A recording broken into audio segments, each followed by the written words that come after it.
In July 1916, the British Army's Welsh Division went into battle on the Western Front.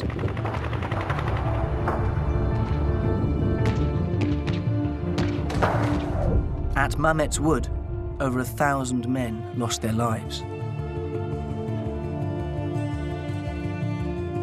For Wales, the battle soon came to stand for the bloodshed of the entire war. And it was significant in another way. Fighting here was a young private who would go on to write a literary masterpiece based upon his experiences of this battle. A book thought by many to be the greatest piece of writing to emerge from the First World War. In Parenthesis is one of the greatest poems of the 20th century, poetry operating at its upper limits. David Jones just breaks me up. He just makes me want to copy out the whole poem because all of it is so good. In Parenthesis is probably the greatest book on war in English. Why wouldn't you want to read it? This film is an exploration of one of the greatest books ever written about war, and the story of the man who wrote it.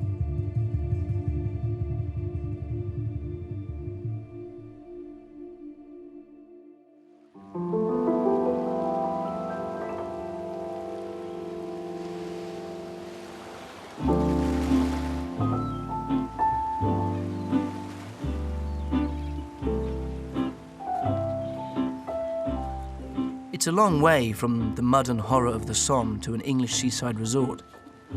But it was here in Brighton in the summer of 1928 that a 32-year-old man sat down to write about his wartime experiences. So far, so conventional, perhaps. The Great War had already spawned a wealth of writing, and authors such as Wilfred Owen, Sevig Sassoon and Robert Graves were among the most famous of their day. But the book that began here was entirely different from anything that had gone before. Slowly, over the course of 3 years, it grew into what W.W. Auden would call the greatest book about the First World War. In Parenthesis by David Jones was hailed as a masterpiece by T.S. Eliot, and even today, many poets still count it as one of their favourite works. I think what In Parenthesis does is it puts us through it. Because it's long, because it's deep, because it's wide, it really does reflect something of that experience of the slowness of war, the inevitability of war, and the incredible impact of war.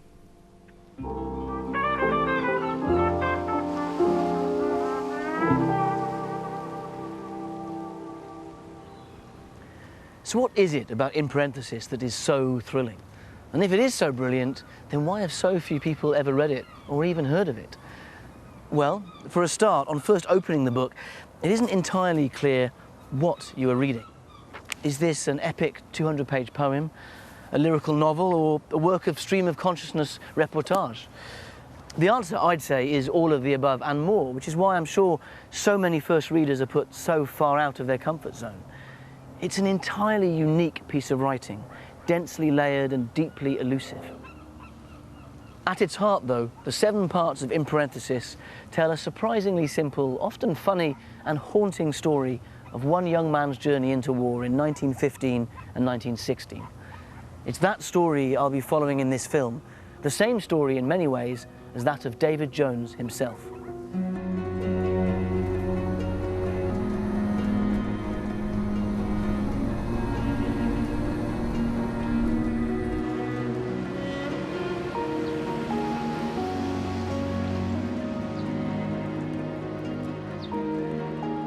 All stories have to begin somewhere, and for the author of In Parenthesis, that somewhere was Brockley in southeast London.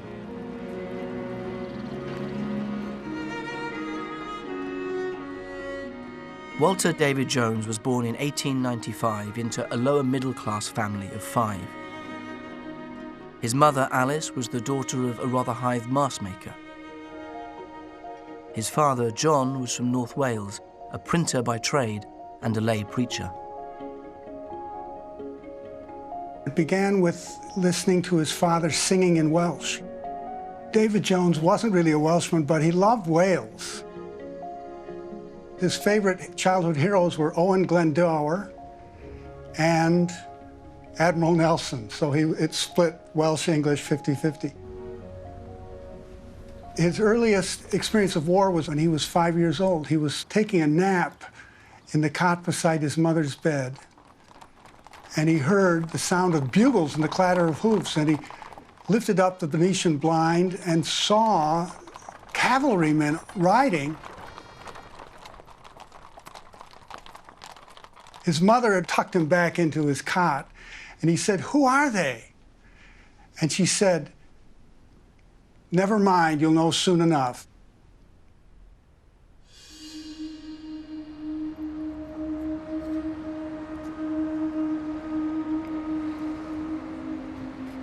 Welshness and soldiering are two of the cornerstones of In Parenthesis.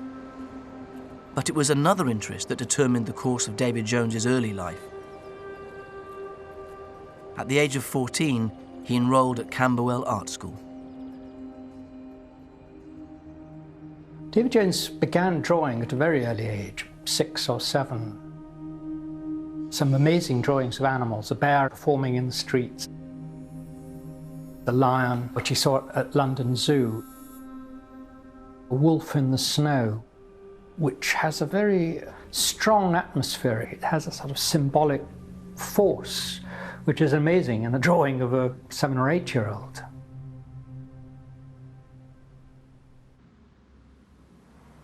David Jones would never leave art behind. In fact, he went on to become as accomplished a painter as he was an author, one of the most celebrated young British artists of the 1920s and 30s. For one person to embody such a vibrant dialogue between visual art and literature hadn't been seen in British culture since the likes of William Blake. The ideas that Jones developed as an artist would go on to become a vital influence on his writing of In Parenthesis.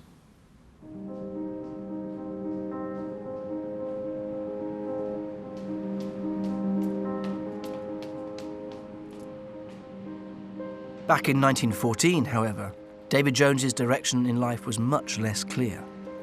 He was coming to the end of his time at art school and had no idea of how he would earn a living.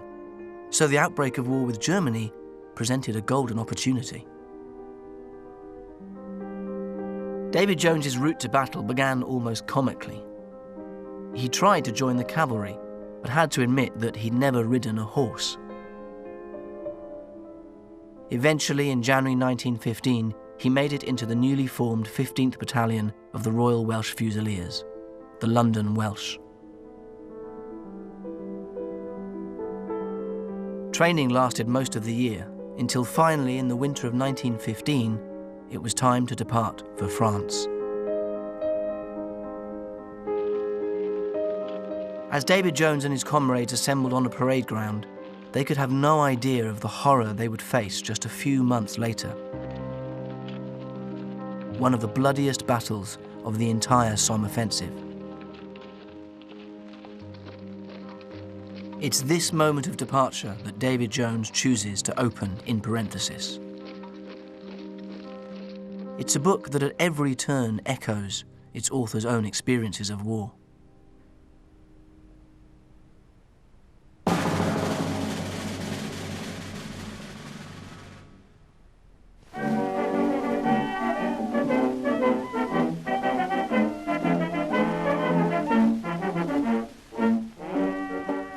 In Parenthesis begins at an unnamed British army camp. Here we're introduced to a host of characters of all ranks, many of them based on David Jones's fellow soldiers.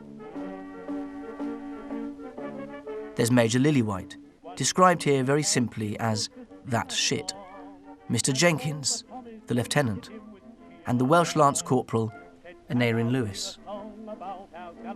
Most importantly, we make the acquaintance of David Jones's own alter ego, a hapless private soldier named John Ball. When we first meet him, he's rushing to parade, but his lateness has already attracted the commanding officer's wrath. 01 Ball. 01 Ball? Ball of number 1? Where's Ball? 25201, Ball! You corporal, Ball of your section. heavily jolting and sideway jostling, the noise of liquid shaken in a small vessel by a regular jogging movement. All clear and distinct in that silence, peculiar to parade grounds and refectories. The silence of a high order, full of peril in the breaking of it, like the coming-on parade of John Ball. He settles between numbers 4 and 5 of the rear rank. It is as ineffectual as the ostrich in her sand. That arrival late on the parade ground, in a shambles, in a fluster, immediately David Jones makes you care about this private, this hapless soldier, this clumsy man. And of course that sympathy is made greater by the knowledge of what came after. Clearly they knew they were going into something terrible, but we as the readers know that it was even more terrible than they could ever have imagined.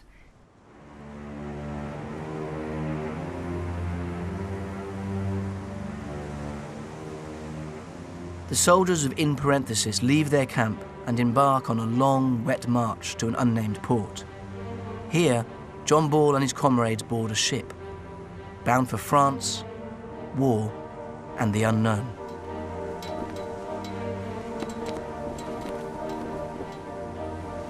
At the end of Part 1, as Ball's company arrive in the French countryside, something very interesting happens with the point of view of In Parenthesis. So far, their journey has been described in the third person, a building accumulation of he and they. But now, as the soldiers stretched and shivered at a siding, a switch is made to the inclusive immediacy of the second person, like a light suddenly swiveling onto both the author and the reader. You feel exposed and apprehensive in this new world. In December 1915, Private David Jones, the writer himself, arrived on a continent already convulsed by war.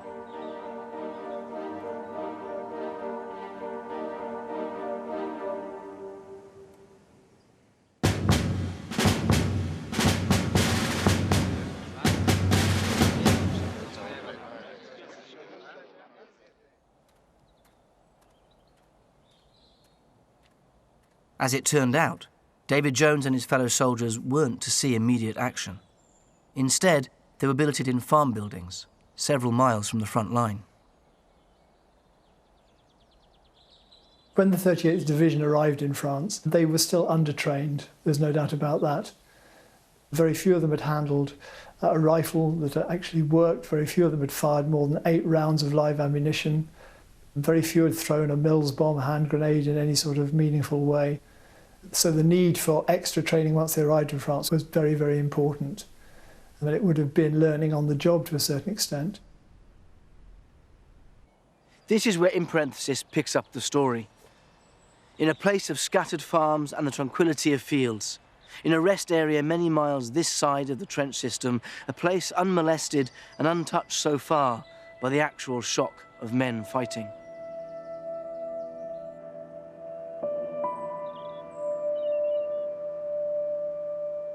In the second part of In Parenthesis, the tone and form of the writing are initially relaxed.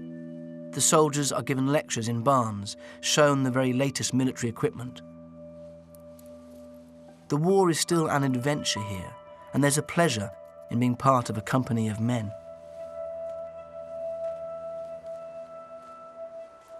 For all the camaraderie, there's a growing unease at this point in the story, a sense of innocence about to be betrayed. A distant buzz in the clear blue sky is in fact artillery, the sickly smell of pineapple chlorine gas. These intimations of violence culminate in a shocking and extraordinary passage that closes Part 2. It's based on something that actually happened to David Jones here a century ago. The writing, though, in which the language flexes to its limit with the effort of total description, makes it feel terrifyingly immediate. It's half a page, isn't it, of description. It's like close reading. I mean, it requires close reading, but it's also like an act of close reading. You are that close to the shell, just as Jones was that close to the shell. Yes, it's an individual moment, it's a specific moment, and its focus on that. But also it sort of stands for the unimaginable business of being under a barrage. John Ball, the private, is standing alone in a farmyard at dusk, smoking, when he senses, as David Jones writes, not by any single faculty, some approaching violence. He stood alone on the stones, his mess tin spilled at his feet. Out of the vortex, rifling the air, it came, bright, brass-shod, Pandoran, with all filling, screaming the howling crescendos, up-piling, snapped. The universal world, breath held, 1/2 second, a bludgeoned stillness. Then the pent violence released the consummation of all burstings out.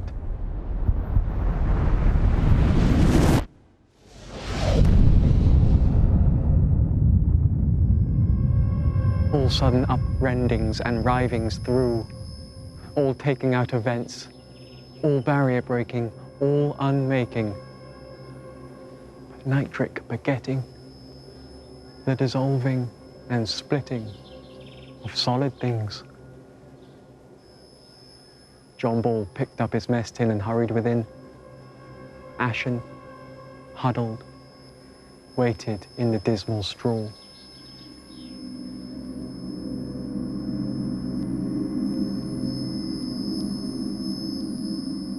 Shock at the force of man-made violence had a profound effect on David Jones. It would be years before he could begin to transform the trauma of his wartime experience into writing.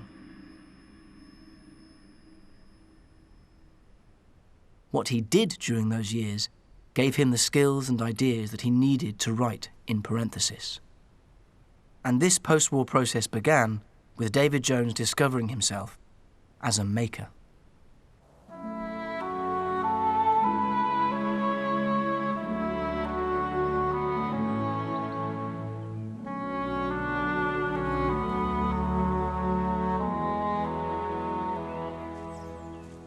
When he left the army in 1919, David Jones returned to art school. But it was in 1921 that his life would take a decisive turn.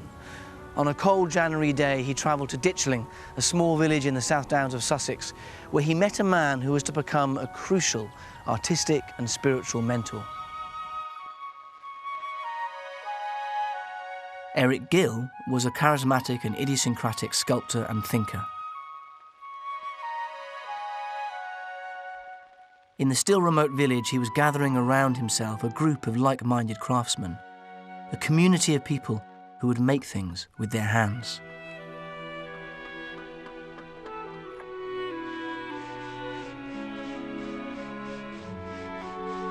When David Jones came to Ditchling, Eric Gill felt he really had to knock out of him what he thought of as art nonsense, the stuff that he'd learned from the art school. So he apprenticed David Jones to the woodworking shop, and he began really as a carpenter.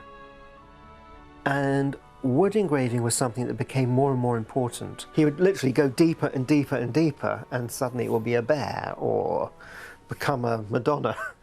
And he'd keep these things in his pockets and whittle away in the pub. He was gradually exploring his own way into things. This is the cottage that David Jones lived in, along with other former soldiers turned artists, all of them building new lives in the wake of their wartime experiences. At the time, it was no more than a freezing outhouse, and this, along with the somewhat helpless nature of its tenants, earned it the nickname the Sorrowful Mysteries. David Jones brought a touch of beauty to the Spartan living conditions with a mural, painted in the simple, direct Ditchling style. It's a remarkable survival and testimony to the 3 years David Jones spent here.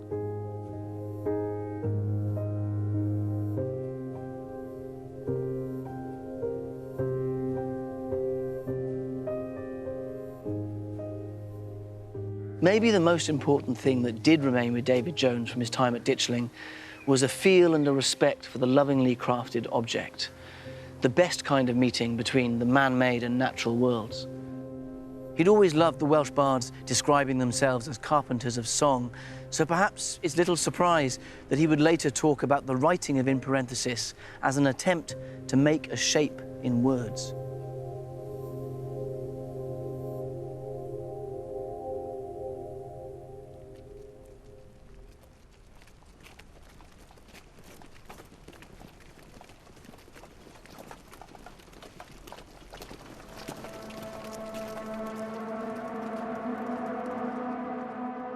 On the 19th of December 1915, the 15th Battalion of the Royal Welsh Fusiliers left their farm billets in northern France. Ahead of the 20-year-old David Jones lay a long march into a world of increasing strangeness and violence. They were walking towards the front line and into the very earth itself, into the beginnings of the labyrinthine trench system. At this point in the book, too, the familiar world begins to unravel. Trees are split and shattered. Iron and steel takes the place of wood. The ground is no longer solid.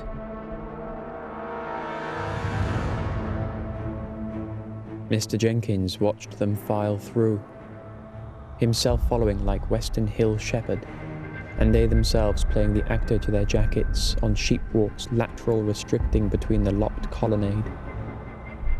Shuts down again the close dark, the stumbling dark of the blind that Bruegel knew about. Ditch circumscribed. This all-depriving darkness split now by crazy flashing, marking hugely clear the spilled bowels of trees. Splinter spike, leper ashen, sprawling the receding, unknowable wall of night. The slithery causeway, his little flock, his armed bishopric, going with weary limbs. This is what poets do. They make language new in order to convey something that otherwise would be lost. In part 3, they enter the trenches. They're going to an unfamiliar place where all experience is new. The other thing is it's dark. There's nothing visual. You have to make the experience happen for the reader, and that's what he does in language, and it's magical. But it's demanding for the reader, too. Certainly by the end of part 3, we're in a place in literature where we've never been before.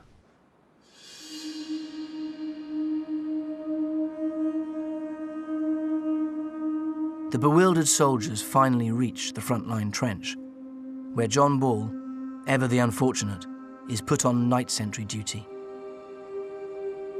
As his comrades collapse into sleep, they are transformed in the writing into Arthurian knights, sleeping under the ground, soldiers of legend and deep history. It's a recurring motif of In Parenthesis.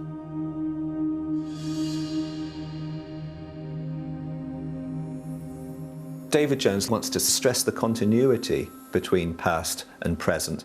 That's what Jones's allusions throughout In Parenthesis do. From Shakespeare to Mallory to Homer to Welsh history and legend, you've got this crazy, extreme, brutal set of circumstances, but they are given shape and they are made sense of by the knowledge that other men have been here before and experienced similar things.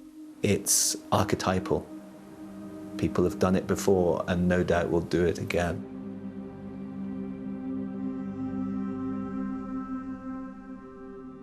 As the third part of In Parenthesis closes, the exhausted troops hunker down for their first freezing night on the front line. The terrible reckoning that awaits them, and that awaited David Jones, is drawing ever closer.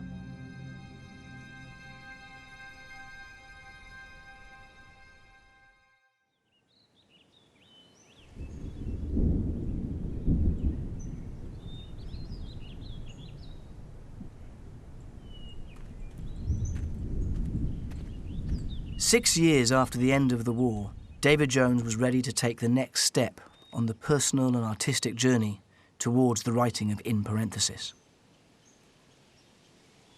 To do this, he would leave England behind to live and work in an isolated and ancient Welsh landscape.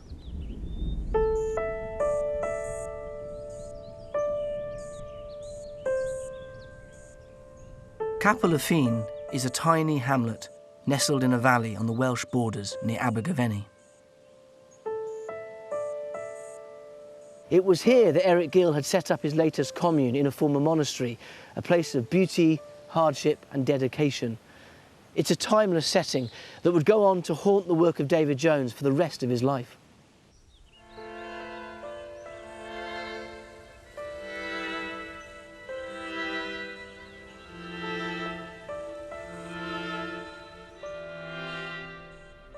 So you've got this sort of deracinated Welshman growing up in southeast London who kind of knows that Wales is important, that it's the matter of his being, but has never really been there, doesn't really know. But when you go to Capel y Ffin, when you go up into those mountains, he has to encounter a different sense of time.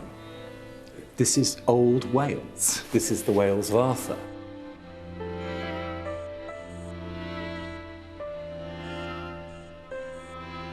Immediately, you see him trying to make sense of himself as a Welshman, himself as a nascent poet, and himself as someone in a very, very old landscape, all at the same time. It's extraordinary territory to begin to inhabit.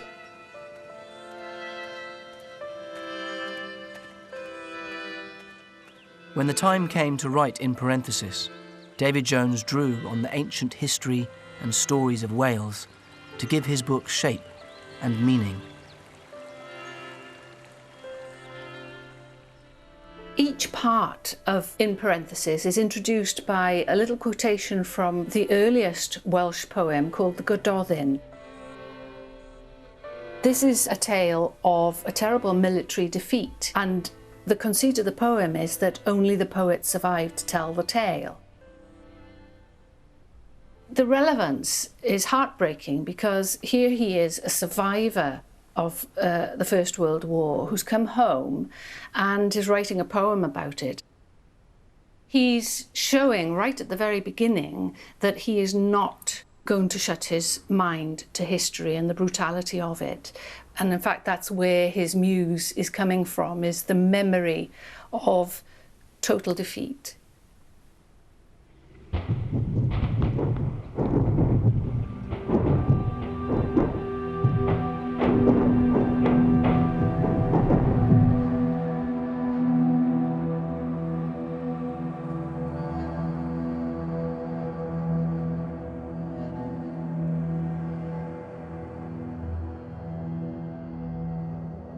As Christmas 1915 dawned, David Jones and his comrades found themselves in the freezing frontline trenches of northern France. This was a so-called quiet sector. In 6 months here, the Royal Welsh Fusiliers lost only 32 men.